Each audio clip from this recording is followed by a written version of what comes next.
Chairman साहब भी तस्लीम करते हैं कि जी काफ़ी चीज़ें ऐसी हुई हैं जो हमारी नाक के नीचे हुई हैं मगर इसका पता नहीं पड़ा। और ये जो हम आज का इजलास इन्हें यहाँ बुलाने का मकसद भी ये था कि हम सिंध में बैठकर देखें कि सिंध में कितनी जो हमारी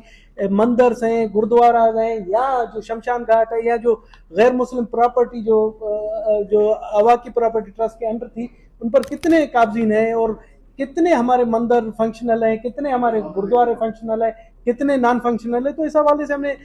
काफ़ी हमें शेर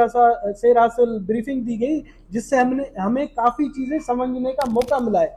और जहां तक आप बात कर रहे हैं कि रॉन्ग नंबर्स की, तो मैं चाहूंगा इस पर अगर मुकेश साहब इस पर रिस्पॉन्ड करें, क्योंकि इन्होंने ये रॉन्ग नंबर की सिंध असेंबली में भी बात की है, और यहाँ हमारे दोस्त बैठे हैं हसीजा साहब, इन्होंने भी रॉन्ग नंबर। तो आज मुझे पता पड़ा है और मेरे लिए हैरत अंगेज बात है कि इन रॉन्ग नंबर्स, पता नहीं अब कौन है, मुझे पता नहीं है कि रॉन्ग नंबर्स क्या है, कि यहाँ पर जो हमें अवाकी प्रॉपर्टी ट्रस्ट बोर्ड वाले भी कह रहे हैं कि हम भी इतने बेबस हैं कि हमने बाहर लिखा है कि इनके खिलाफ एफआईआर काटी जाए, वो इतने पावरफुल हैं कि उनके खिलाफ एफआईआर भी नहीं काटी जाती। तो मैं तो हैरान हूं कि सिंध गवर्नमेंट यहाँ बैठी हुई है, क्या आप सिंध गवर्नमेंट भी इतनी बेबस हैं? तो प्लीज ये आप रिस्पॉन्ड कर दीजिए कि आपके सूबे में आपकी प्रॉपर्टीज पर कब्जा हो रहा है और आप क्या इकदाम की। हमारे लिए ये एक मतलब परेशानी की बात ही कहें कि 2021 से एक बच्ची अभी तक बाजियाब नहीं हो सकी है। और हम जब पूरी दुनिया में कहते हैं कि हम एटॉमिक कंट्री है, और हम जब इंटरनेशनल लेवल पर बहसीत गैर मुस्लिम पाकिस्तानी जाते हैं, तो सबसे पहला एक तो जबरी मजहब के हवाले से, और दूसरा हमें प्रिया कुमारी के हवाले से पूछा जाता है जी वो कहाँ गायब हो गई है। तो हमने आज बड़ी ब्रीफिंग ली और हमने अपनी डायरेक्शंस भी दी हैं। इस हवाले से पुलिस ने हमें कहा है कि जी हम नए सिरे से जहाँ पर यहाँ पर हमारे दोस्त हैं एमपीएस साहिबान, इन्होंने कहा कि जी आईजी सिंध ने कहा है कि जी ये डेड केस हो चुका है जी।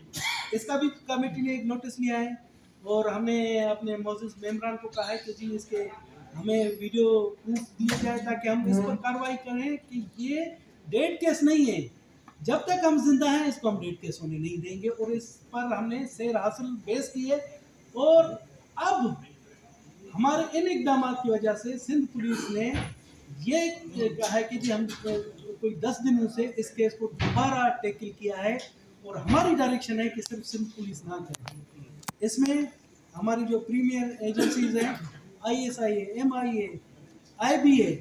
तमाम एजेंसियों पर मुश्तमिल JIT बनाई जाए ताकि हमें पता पड़े कि हमारी बच्ची कहाँ है और क्यों बाजियाब नहीं हो रही, इसके पीछे अवामिल क्या है, और इसके पीछे कौन से ऐसे बंदे हैं जो इन्फ्लुएंस्ड हैं, जिनका नाम बार बार आ रहा है, मीडिया पर आ रहा है, हर जगह पर आ रहा है, उन पर क्यों हाथ नहीं डाला जा रहा है? क्या वो इतने ताकतवर हैं कि स्टेट ऑफ पाकिस्तान से ज़्यादा ताकतवर हैं कि उन पर हाथ नहीं डाला जा रहा? मेरे ख्याल में इस मीटिंग के बाद हमने एक उन्हें टाइमलाइन दी है कि इस इंक्वायरी के हवाले से हम जो वफाक में पार्लियामेंटेरियन बैठे हुए हैं हमें टाइमली ब्रीफ किया जाए, और हम देखेंगे कि अगर इसमें कोई कोताही नज़र आई तो हम दोबारा यहाँ आकर, हो सकता है कि हम ये मीटिंग वहाँ पर रखें जहाँ से अगवा हुई है, दोबारा ऐसा हाई लेवल की जहाँ पर बबलू लोग बाईपास पर वो धरना देकर बैठे, हम भी जाकर उनके साथ मिलते। अच्छा सर,